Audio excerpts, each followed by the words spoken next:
Muchas gracias. Con una presentación así tan abrumadora, uno se siente bastante halagado.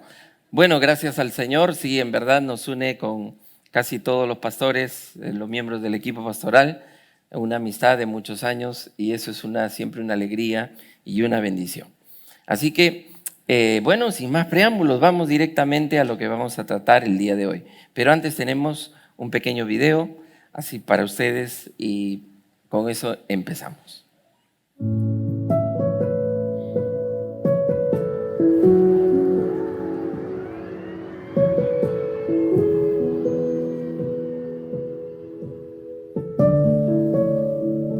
Te llamé para comentarte que, además de mi empleo, he podido conseguir un segundo empleo en la fábrica.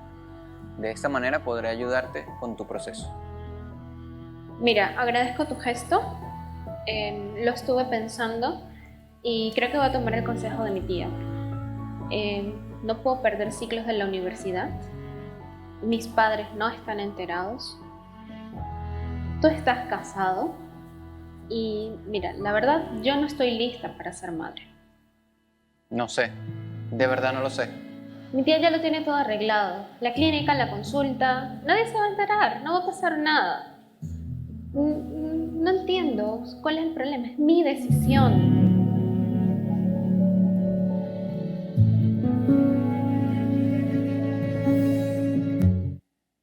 Muy bien, a continuación vamos, para tratar este tema, una vida sin valor, vamos a mirar este texto que creo que lo usamos mucho para alguna aproximación evangelística a alguna persona, pero yo quisiera que sirva para podernos inspirar y mirar este tema desde una perspectiva de eternidad.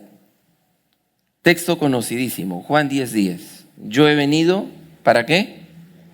Para que tengan vida y para que la tengan en abundancia. Y creo que todos sabemos a qué se refiere, no necesariamente a los bienes materiales. Es precisamente en esa vida donde encuentran pleno significado todos los aspectos y momentos de la vida del hombre. Y yo quería que esto quede como, digamos, nuestro texto inicial, que quede fijado. Yo he venido para que tengan vida. Es a partir de este concepto tan excelso que comparte el Señor de la vida, que todo lo que se opone a la vida, como y aquí les he hecho una lista, los homicidios, los genocidios, el aborto, la eutanasia, el suicidio, todo lo que viola la integridad de la persona humana, las torturas corporales y mentales, incluso los intentos de coacción psicológica, todo lo que ofende la dignidad humana, como las condiciones infrahumanas de vida, los encarcelamientos arbitrarios, las deportaciones, la esclavitud, la prostitución, la trata de blancas, también las condiciones de trabajo esclavizante. Todas estas cosas resultan tan grotescas precisamente porque Jesús ha venido para que tengamos vida y para que la tengamos en abundancia. El Génesis inicia con un hecho dramático, que es la historia de dos hermanos, Caín y Abel. La historia la conocen. Y el Señor miró con agrado a Abel y a su ofrenda, pero no miró así a Caín ni a su ofrenda. Por eso Caín se enfureció y andaba cabizbajo. Entonces el Señor le dijo: ¿por qué estás tan enojado? ¿Por qué andas cabizbajo? Si hicieras lo bueno, podrías andar con la frente en alto, pero si haces lo malo, el pecado está a la puerta para dominarte. No obstante, tú puedes dominarlo. Notemos aquí que acababa de dar Caín su ofrenda y había sido obviamente no acepta delante del Señor. Todavía no ha matado a su hermano. Pero notemos que a pesar de que Dios había preferido la ofrenda de Abel, no corta la comunicación con Caín. No, más bien le reprende recordándole su libertad frente al mal. El hombre no está predestinado para el mal. Caín es libre de enfrentar el pecado. Lo puede y lo debe dominar. Pero ahí está el pecado como fiera que te llena de codicia. En el caso de él, de su propio hermano Abel. Sin embargo, ya está en el corazón de Caín plantada la raíz de la violencia contra la vida. En el corazón ya está allí la raíz. La muerte entra de un modo violento a través de la muerte de Abel. Por eso es que en estos textos iniciales que yo quiero compartirlas para luego entrar a lo que es la argumentación, el discurso que tenemos que tener hacia afuera, la sociedad, inspirémonos primero en la palabra, porque eso es lo que nos corresponde como cristianos. Dice Génesis 4:8, y dijo Caín a su hermano Abel, salgamos al campo. Y aconteció que estando ellos en el campo, Caín se levantó contra su hermano Abel y lo mató. Y lo que sigue es conocido por todos nosotros. El hermano mata a su hermano. El hermano mata a su hermano. Y tenemos aquí el primer fratricidio. Y en cada homicidio se viola precisamente este parentesco espiritual que agrupa a los hombres, a todos los hombres, en una gran familia. En la raíz de toda violencia que vamos a ver a continuación contra el prójimo se cede precisamente a esa lógica del maligno, que es totalmente distinta a la lógica de Cristo, que dijo al principio, yo he venido para que tengan vida y para que la tengan en abundancia. Pero es en el mismo Juan, capítulo 8, versículo 44, que Jesús describe al maligno como era homicida desde el principio. ¿Se acuerdan? Refiriéndose a Satanás, era homicida desde el principio. Dios interviene aquí para vengar al asesinado y le hace una pregunta a Caín. Y si usted mira el pasaje, que ya debe haberlo leído y escuchado cuántas veces, Caín dice, no sé, ¿soy yo acaso guarda de mi hermano? Y Caín no quiere pensar en su hermano. Y esta es una de las actividades que tiene que hacer el hombre moderno hoy, tratar de obnubilar su mente. No quiere pensar y rechaza de plano asumir toda responsabilidad. Desde el suelo sobre el que fue derramada la sangre del asesinado, clama la justicia. En el Antiguo Testamento es claro que la sangre es la vida. Y la vida, especialmente la vida humana. ¿Por qué lo es? Porque pertenece solo a Dios, porque de Él la recibimos. Por eso quien atenta contra la vida del hombre, de alguna manera atenta contra Dios mismo y choca con este elemento de gran sacralidad. Por eso es que vemos que el mismo Dios, pasaje lo conocen, luego de que ha sucedido el asesinato, Dios se dirige a Caín y hace este comentario: el que mate a Caín será castigado 7 veces. ¿Se acuerdan? Entonces el Señor puso una marca a Caín, no sabemos cuál, para que no lo matara cualquiera que lo encontrara. Y yo pienso, de pronto no hubiera sido mejor dejar que lo maten. ¿No se trataba de vengar a su hermano? Pues miren aquí. Encontramos un principio. Ni siquiera el homicida, que era Caín, pierde su dignidad personal y Dios mismo se hace el garante de su vida. Nadie lo debía matar como él lo había hecho con su hermano. Y aquí encontramos una pregunta capital que tiene que ver precisamente con esto que estamos viviendo, que es la perversión del valor de la vida. Y la encontramos en la pregunta que Dios le hace a Caín. ¿Qué has hecho? ¿Qué has hecho? ¿Qué has hecho? Es la pregunta. Más grave aún es el hecho de que se produzca precisamente dentro del ámbito familiar. Sí, porque la familia, estamos en un congreso de la familia es el santuario de Cristo, sí, pero lo es también como el santuario de la vida. la familia como el santuario de la vida.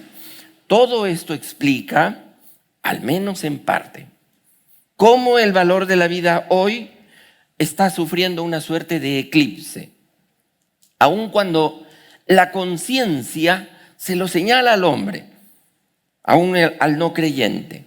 Pero aún así, porque es un elemento tan sagrado, y aunque se tiende a disimular con otros nombres y eufemismos, ya no se habla de aborto, se habla de salud reproductiva, no se habla de aborto, se dice interrupción del embarazo, y todas estas frases para amainar un poco la potencia de lo que significa el asesinato. También todo esto está tocando el corazón del mundo, y por eso la pregunta aquí la hago retórica, pero es una pregunta de Dios al corazón humano. ¿Qué has hecho? ¿Qué estás haciendo? Y en ello incluimos las técnicas de reproducción artificial que reducen en la realidad la vida humana a un simple material biológico desechable. O también ahora que están de moda los diagnósticos prenatales, que no presentan ninguna dificultad ética si se realizan para determinar eventuales cuidados necesarios para el niño aún no nacido, pero que más bien con mucha frecuencia son para recomendarle a los padres que el niño que por venir sea abortado. Por eso es que el Señor le pregunta a Caín, y esa pregunta es la siguiente: ¿dónde está tu hermano Abel? ¿Acaso Dios no lo sabía? ¿Dónde está tu hermano Abel? No lo sé, respondió. ¿Acaso soy yo el que debe de cuidar a mi hermano? Caín estaba enarbolando una libertad que no le correspondía. Por eso he puesto ahí, así como hay una perversión de la vida, también hay una perversión de la libertad. Eso es lo que estamos viendo hoy. La pregunta del Señor, ¿qué has hecho?, parece como una invitación a Caín para ir más allá de la materialidad de su gesto homicida. Es que no solamente has matado a tu hermano, porque es como para decirlo, como que ¿qué he hecho? Lo he matado, punto. Ya lo maté, ya. ¿Qué más? Pero se trata de comprender esto hasta sus últimas consecuencias. Las motivaciones que estaban en su origen y las consecuencias que deriva del asesinato. Por eso es que el Señor lo conmina. Lo había hecho con Adán, ¿se acuerdan cuando le dice, ¿dónde estás tú? Ahora a Caín se le dice, ¿qué has hecho? Si cada hombre es guarda de su hermano, es precisamente porque Dios confía el hombre al hombre. Dios confía a la familia, en ese seno familiar, la sacralidad de la vida. Y cuando la libertad reniega de sí misma, se autodestruye. Se dispone a la eliminación del otro cuando no reduce ni respeta precisamente su vínculo constitutivo con esta verdad.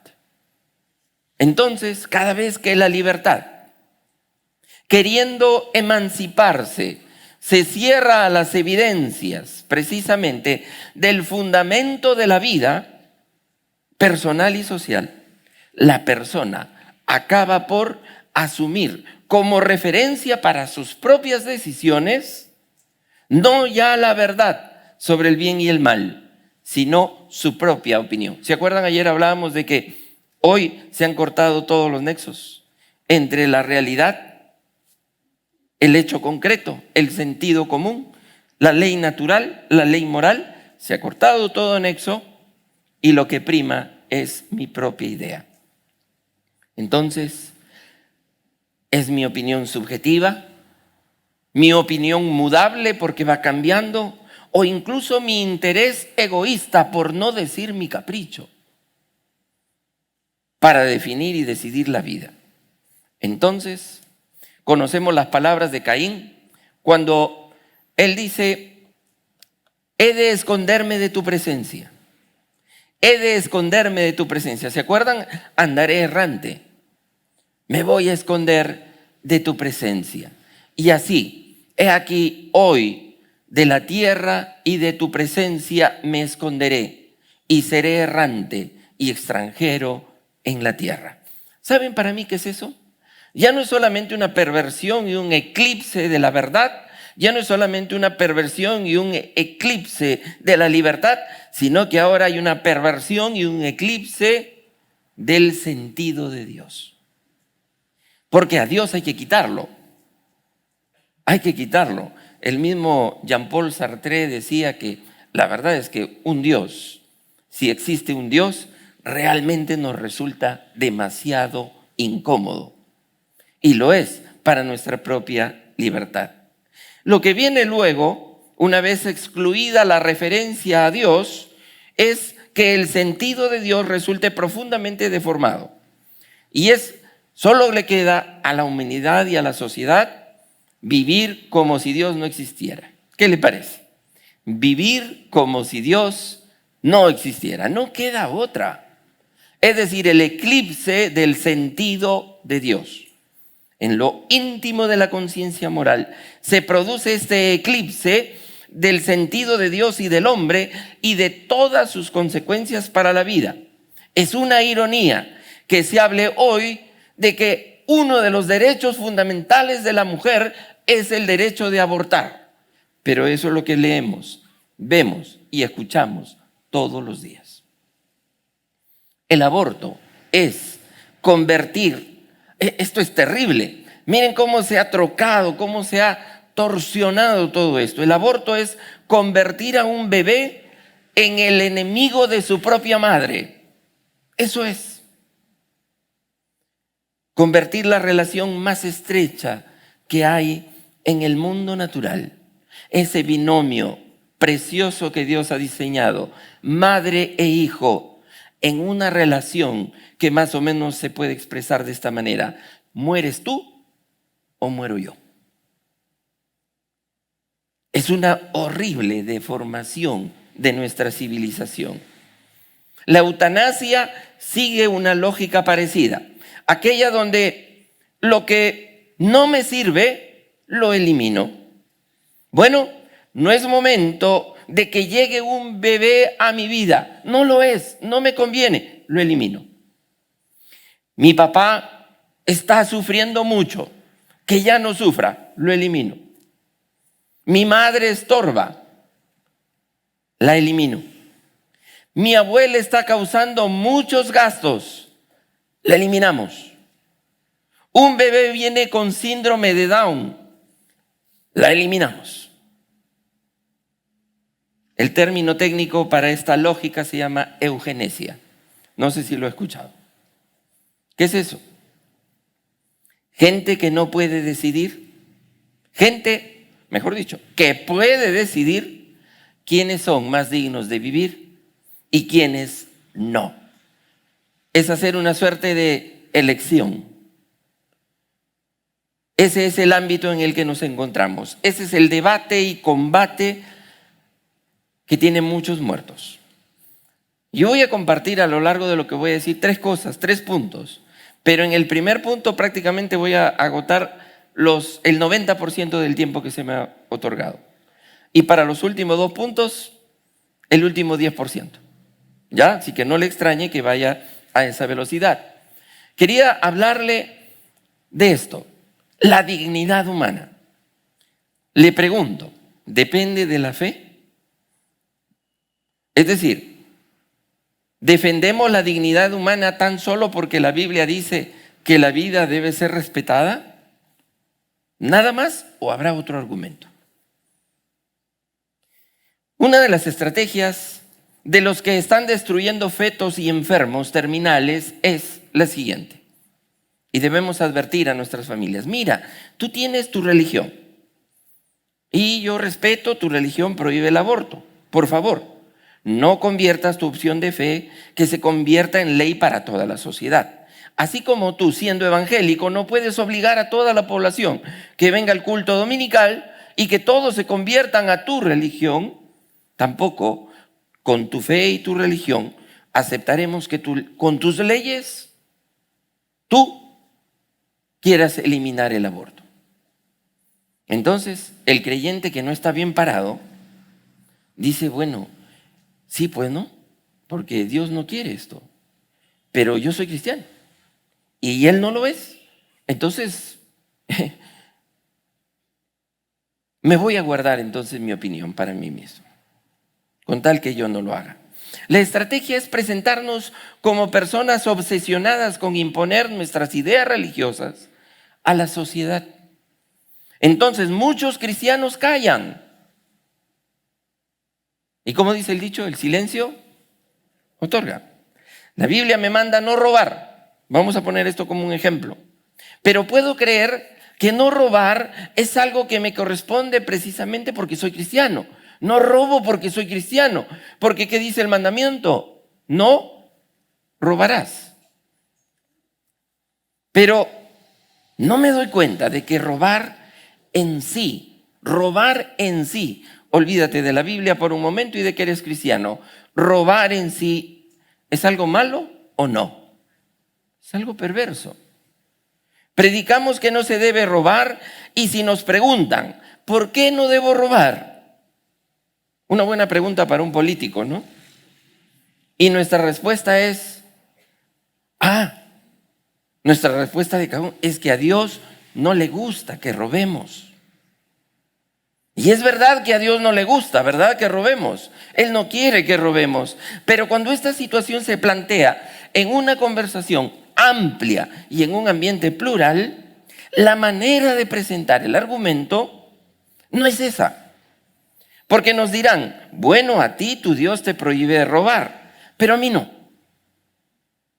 Yo me acuerdo, muy joven, fue mi segundo trabajo. Entré a trabajar en un banco. Rápidamente escalé y estaba como jefe de créditos, del área de créditos. Teníamos el área legal al costado. Un abogado allí sin escrúpulos. Y obviamente a él no le convenía porque el jefe de créditos siempre andaba con él en unas contubernios en provincia. A veces hay esas cosas de que te doy un préstamo, pero tú me tienes que, ¿no? De alguna manera es toma la tuya, dame la mía. Entré yo y a él no le convenía. Entonces, entramos en una situación donde cuando él cometía algún error o algo, yo lo llamaba o le escribí y le decía, mira, arregla esto porque en el informe no puede ir así. Pero cuando yo cometía algún error, y lo mío siempre eran números y cosas, entonces él inmediatamente me mandaba memorándums con copia a todas las áreas. Y yo un día me acerqué a él y le digo, disculpa, yo quisiera trabajar contigo de una manera cercana. Cada vez que tú cometes un error, yo vengo, te lo aviso, te lo advierto, no procuro hacer esto.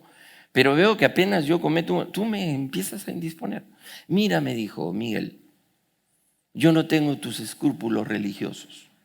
Yo quiero que tú sepas algo y te quede bien en claro. Me dejó a mí, estaba muy joven yo, me dijo, si cada vez que yo falle, tú vienes y me lo explicas y no haces lo que yo hago, ese es tu problema. Pero quiero que sepas que cada vez que tú falles, yo me encargaré de decírselo a todo el mundo. ¿Te quedó claro? Chao, me dijo. Un tipo sin escrúpulos porque se le estaba perdiendo la posibilidad de ganarse alguito. Bueno, a ti tu Dios te prohíbe robar, pero a mí no. Por ello necesitamos saber a quién se aplica el argumento religioso y a quién no.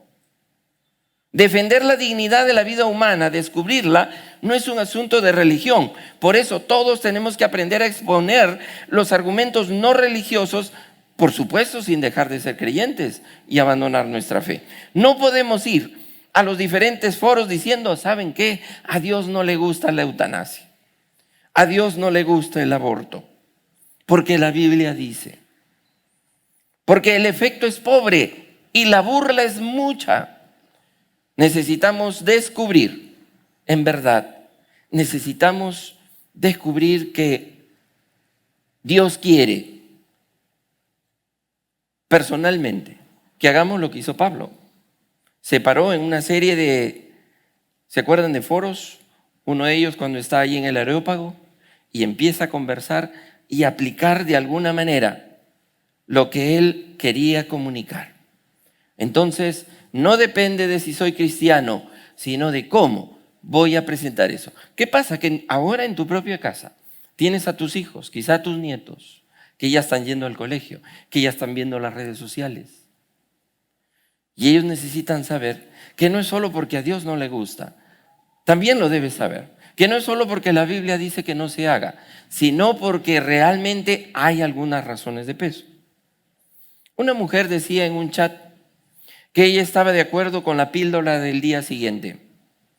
La píldora del día siguiente no es otra cosa que una bomba de hormonas. Quizás si hay algún médico podría explicarlo mucho mejor que yo, pero que tiene como función de saturar el cuerpo femenino de tal modo que si acaso se ha producido alguna concepción, una unión entre el espermatozoide y el óvulo, esta bomba hormonal hace inhóspito el interior de la mujer y ese posible óvulo fecundado va a ser desechado.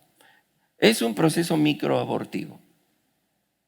Tenemos que explicarle lo que sucede y explicarle a los jóvenes qué pasa si eso se repite cada vez que creen que han quedado embarazados y qué cosa y qué consecuencias le traerá eso para su vida futura y cuando quiera formar un hogar.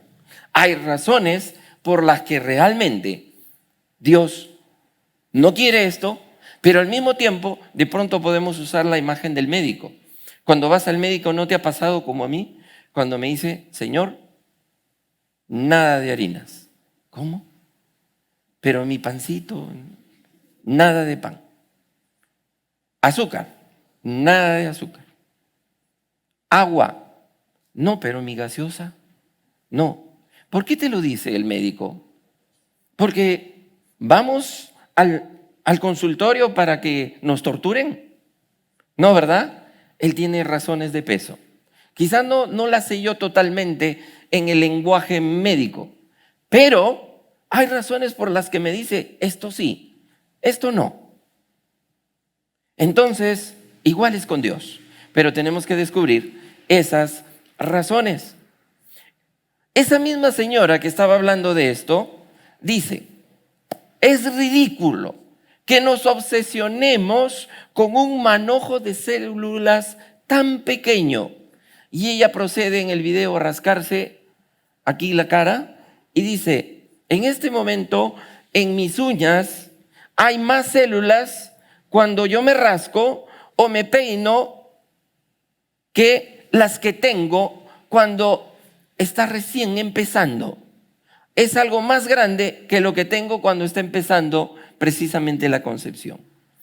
Y eso se puede desechar. ¿Qué decirle?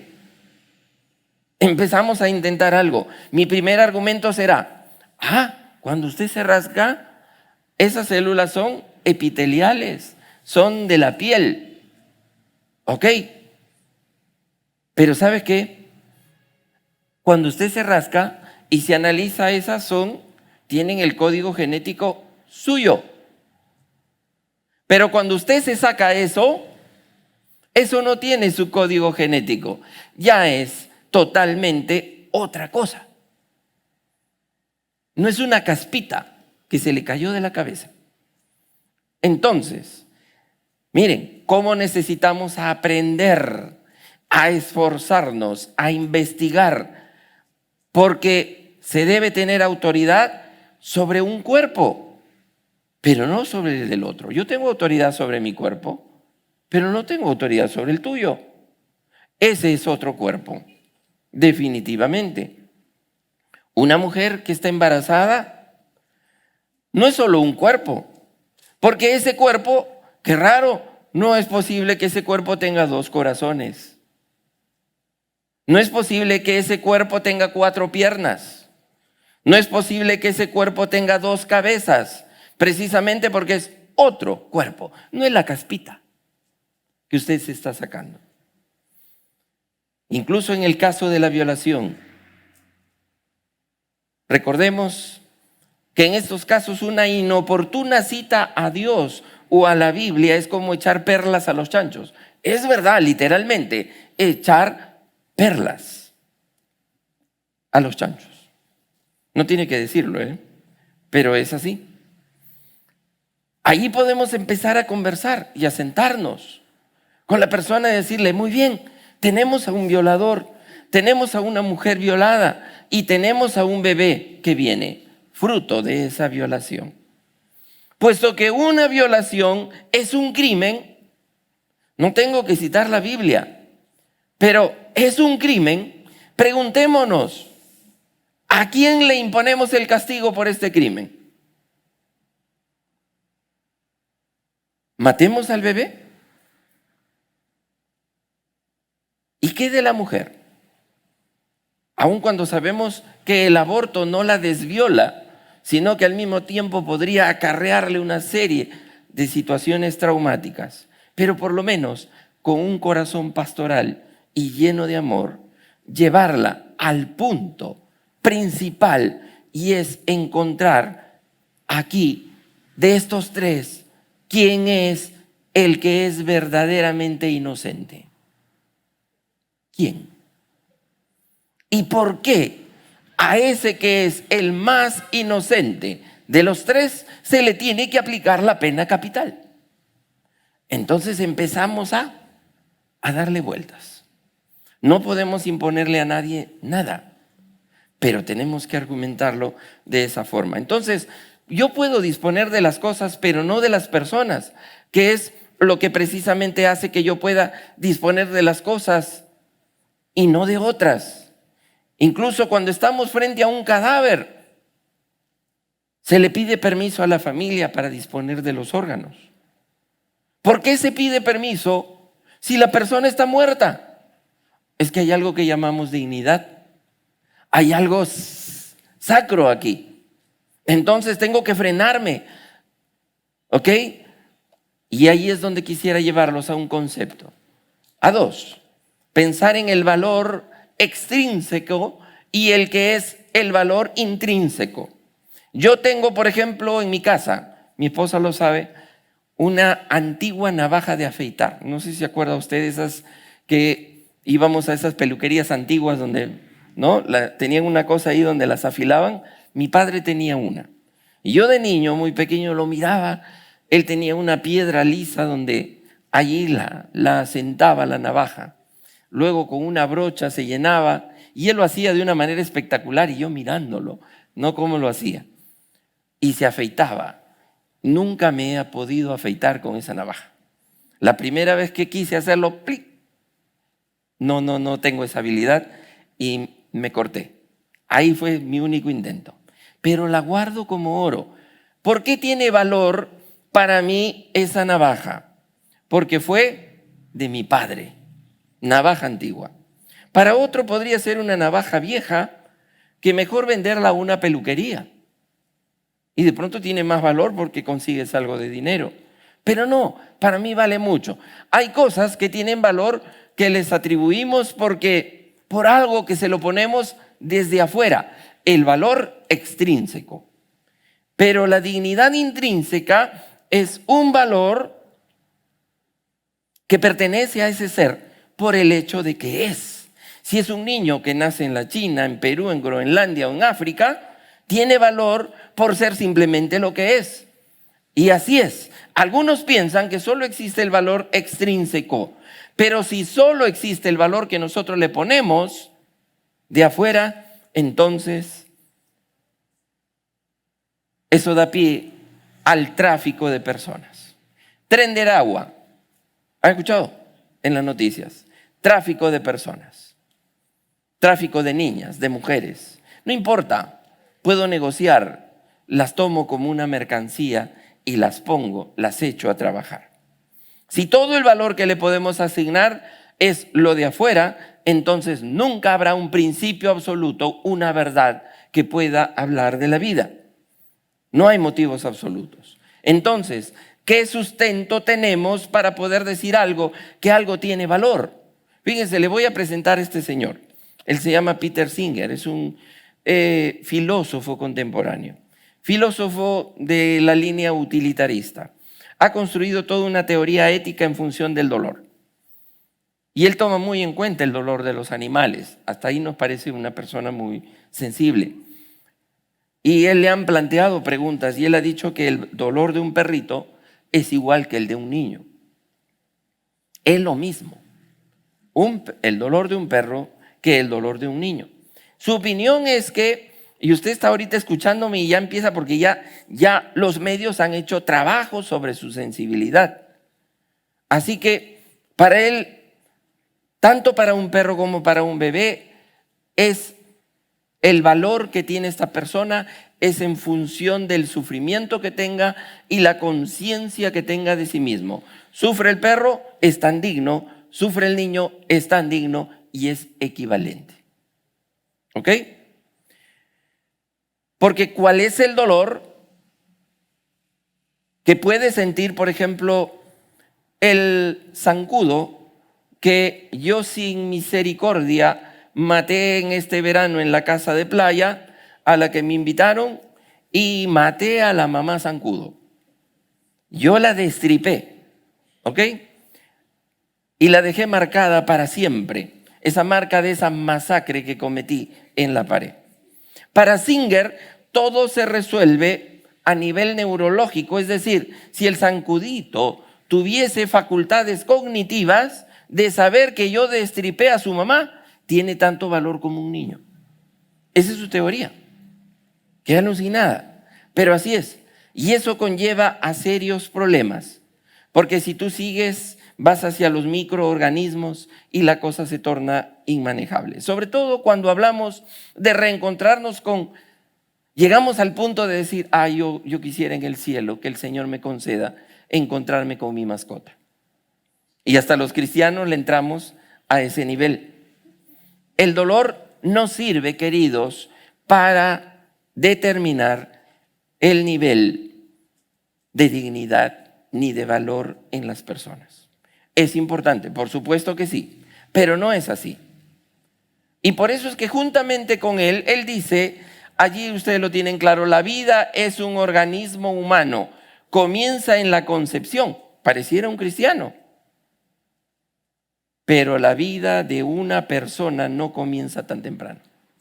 Él dice, cuando se está a nivel de concepción, sencillamente no se es persona, se es humano.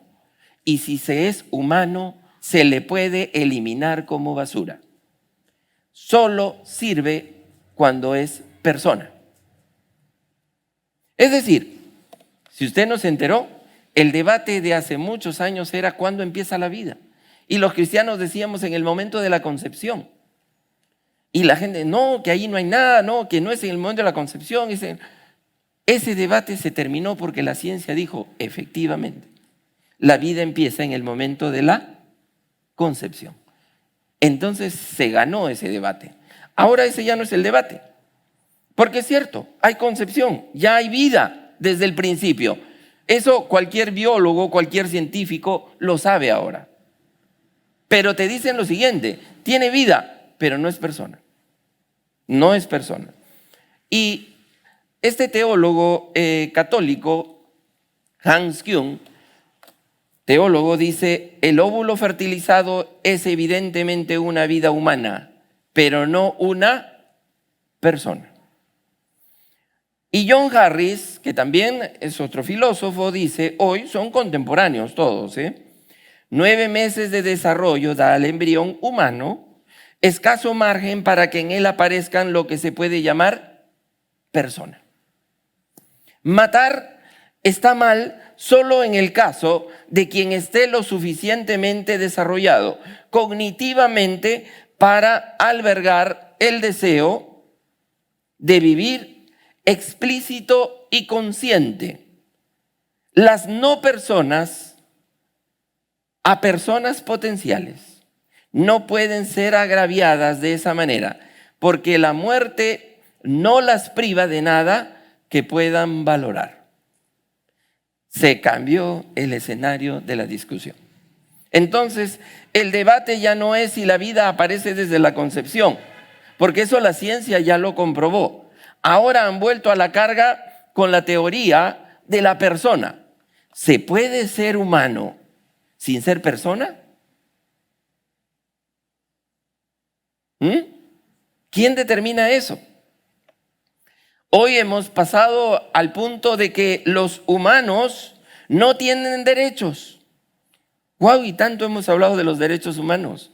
Ahora la nueva teoría filosófica es que los que los tienen son las personas. ¿Me sigue, verdad? Entonces, y ahora tenemos un gravísimo dilema. ¿Cómo lo enfrentamos? Ese dilema es, ¿cuándo el feto se convierte en persona? ¿Cuándo es persona? ¿Cuándo el feto se convierte en persona? Sin embargo, la misma Scarlett Johansson, que está un poco atrasada en estos temas, dice el aborto no es cuestión de derecho de la mujer, sino de derechos humanos. Total, ¿en qué quedamos? La pregunta es para esta teoría, ¿cuál es el momento en que una no persona empieza a ser persona? Entonces están los que dicen que la dignidad se obtiene a menos que se sea persona. Otros dicen que la dignidad está ligada a la complejidad. Es decir, si así como hay una complejidad tremenda en nuestro cerebro, las neuronas y la sinapsis, todo lo que tenga mucha complejidad puede llegar a ser persona o puede llegar a tener una dignidad. Pero los físicos, los científicos están mirando de que cuando ven los electrones y todo esto y las partículas subatómicas y todo esto que están estudiando ahora mucho mejor que antes, se dan cuenta que hay una complejidad que antes ni siquiera se entendía. Esa complejidad viene obviamente de un diseño creativo. Y eso hoy entonces la complejidad me va a dar el criterio para poder decir que tiene una dignidad. Otros dicen que es algo que tiene vida y ello nos va a definir lo que es la vida. Pero estamos a poca distancia hoy. ¿Has escuchado del ChatGPT? ¿Has escuchado de la inteligencia artificial? Pues estos computadores, ojo que muchos de nosotros, yo me acuerdo cuando solamente había un televisor blanco y negro en casa, ¿se acuerdan? Algunos se acuerdan, ¿verdad? Otros no se hagan, Bueno, y cuando nos íbamos a dormir tomando la leche con el tío Johnny, ¿no? Y había muy pocos canales y había que subirse al techo, arreglar la antena, ¿se acuerdan? ¿No? Y a meterle golpes al televisor para que pueda reaccionar. De ahí hasta hoy, y no han pasado tantos años. ¿Qué va a pasar con esto? ¿Cómo se logra establecer la dignidad intrínseca de algo?